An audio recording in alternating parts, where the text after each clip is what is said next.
Hi guys, today's video is on ways to survive a breakup. And I did, a few months ago I did a relationship video, just a general video, and I gotten a bunch of messages from people asking me to do one on how to survive a breakup. So I just figured I would do one with a few different steps, just ways to help make it a little bit easier and to help you move on faster, which is always ideal after a breakup. The first thing to remember is that it takes time and it's a process and can't get better overnight. When you've been with someone for a while, it's impossible to just get over it overnight. You can't do it emotionally unless you just choose to suppress your feelings and not deal with them. But you almost need to grieve that person as if they had passed away. And I know that might sound a little bit morbid, but you need to act as if you are never going to see them again, because that is the goal, to help you move on. So you need to grieve the loss of them and realize that it's a process and it's not going to happen overnight. You're not just going to wake up the next day and feel great and ready to just move on with your life.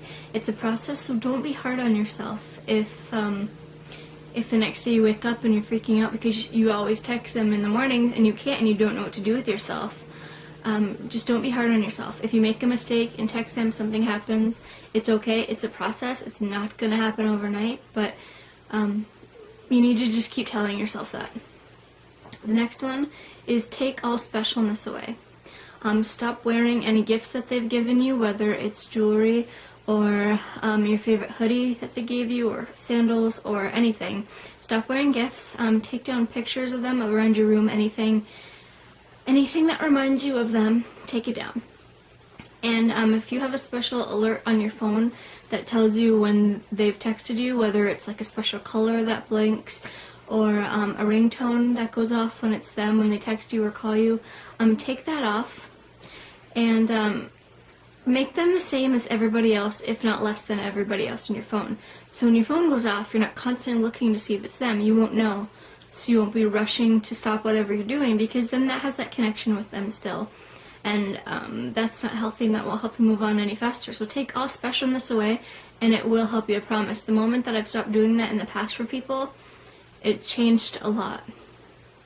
The next thing is to withdraw from his or her friends or family. This can be really difficult if you've been with the person you're with for a long time. You become really close with their friends and family, and they become friends of yours, where you text them regularly and hang out with them.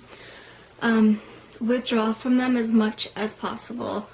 I mean, if it's too hard, if you've become best friends with some of them, don't withdraw completely, but enough so that you don't have the attachment with the person that you broke up with. If you're still friends with their friend, then they're forced to take sides and hear things that they don't need to hear about their friend or their brother or whoever it may be to them. And it also, it is harder to move on when you stay connected with them in some form or the other. So try to withdraw from friends or family as much as possible. Don't delete their numbers or whatever unless you have to, but if there's ever an emergency or something big happens in the family, it would be good to not completely cut off all ties, because I'm sure you would want to hear about if your ex got hurt or something huge happened. I don't even know. But I would never burn the bridge. I would just kind of let them know that you need some time to yourself. The next is spend time with your girlfriends as much as possible. A lot of times girls tend to forget about their friends and just focus on their boyfriend, and then their girlfriends suffer, like their relationships aren't as good as they were before when they were all single. So try to rely on them as much as possible. Even if you don't want to get out of bed or don't want to do anything, force yourself. You need to force yourself out of your depression and to hang out with your friends. Your girlfriends are going to be the only ones that'll be there for you, and they're going to be the only ones that can help cheer you up. Even if you have to fake it and act okay with them, fine. Fake it as much as you have to fake it. But do it. Go even have them over and have some wine and paint your toenails and watch reality shows. I don't know, do whatever you have to do to take your mind off it for just a few minutes. But try to reestablish that relationship with your girlfriends, because that's really, really important. And they'll be there for the next breakup after this one too, so treat them well. The next one is find you again and your passions and preferences on things. So often we get lost when we're in a relationship, we like lose the I like this becomes we like this. And you start eating new foods or start watching new shows for a year, 2, 3, 5 years that you're with the person, and then you forget what you really like because you're so used to doing just what they've liked that you just take on their preferences. And that's it's weird, like if you had to go into a grocery store and pick out snacks, some people just go for what their boyfriend would like, and you kind of just eat off of that instead of, I like this, I'm gonna get this. You know, you need to find you and your preferences, what you like. What types of movies do you like? What types of music? What would you prefer to do on a Friday night? Whereas with him, you would have to kind of do what both of you would like to do. So really just examine yourself and find out what you like to do again.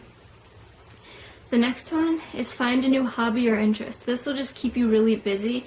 It'll keep you active, and being active is the key when you break up with someone. You need time to grieve, and you need time to mourn the loss of the relationship, but at the same time, you also need to find a healthy balance of finding a new activity to keep yourself busy, because if you're just sitting there all the time thinking about that person, it's going to destroy you and you will never move on. Well, not never, but, you know, it'll take a while. So find a new hobby, even if it's running. Take up running, take up photography, take up writing poems, anything that you have to do. Even if it's about the person, like writing poems about them, fine, you're releasing some of your emotions, but it's just really healthy to find something new to do. The next one is replace the dreams that you've built with him with your own. Again, that's kind of the preference thing. When you start dating someone, you start building up dreams and that you would like to have with them. You have a future with them in your mind. When you break up with them, that's what's most devastating for a lot of people is, oh no, I had my whole future planned out and then now I don't have anything. I don't know what I'm going to do. Sit down and start writing down goals and ideals for yourself. If you had an idea of moving 3 hours away with this person and doing different things, starting up your own coffee business, I don't know, start replacing it with what you would like. Maybe you would like to go back to college 20 minutes away, or do different things. Just start making your own dreams, so that way you don't feel like you've lost your future. You just feel like you're just gaining a new one. It's just a new one that you're replacing with it. And that will really help you to not think about them as much and feel like, oh, your whole future is over. No, it's just changed a little. The plan's changed, and then you'll meet somebody else down the road to help you with your new future. And another one is make yourself emotionally available, because guys pick up on that and will approach you. Guys know generally when you're single or not, or when you're available. You could be out with your girlfriends at a club, at a bar, at a restaurant, but if you're not emotionally available, guys won't hit on you, and you'll take it personally, but really it's nothing to do with your looks or personality or anything. It's that you're not emotionally available. That's just a step. That's the final step in getting over your ex-boyfriend or girlfriend, is to get to the point where you say, okay, I've healed enough, I'm ready to move on. And honestly, it seems like it's always that day or a few days after you get to that point where you meet somebody. Because guys just know, they can tell when you're available emotionally, not to find somebody new.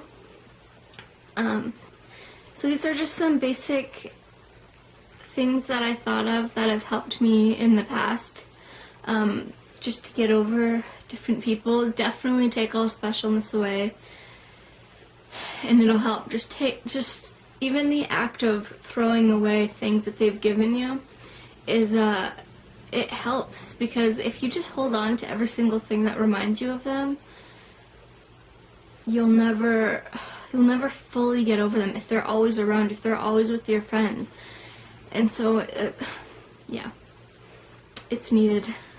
So thanks for watching, guys. If I think of anything else, I'll put annotations or anything. I'm just doing this kind of off the top of my head. But yeah, breakups are not easy for anyone unless you've only been with the person for a week and you're already like emotionally numb to everything in life anyway. But everybody's human and everybody will get upset and will be devastated by a breakup. So just learn that you're not the only one to ever go through this, and there'll be millions of people after you to go through this. You're not alone, and people are there in your life to help you. I mean, depend on your friends and family and those around you to help get you through this, and it'll help. It's a process. It'll take time, but with time, you'll get over them, and you'll be just fine with somebody else later down the road. As hard as that is to think about, you'll find happiness with somebody else. There's somebody out there for everyone. That's what I always say. Thanks for watching.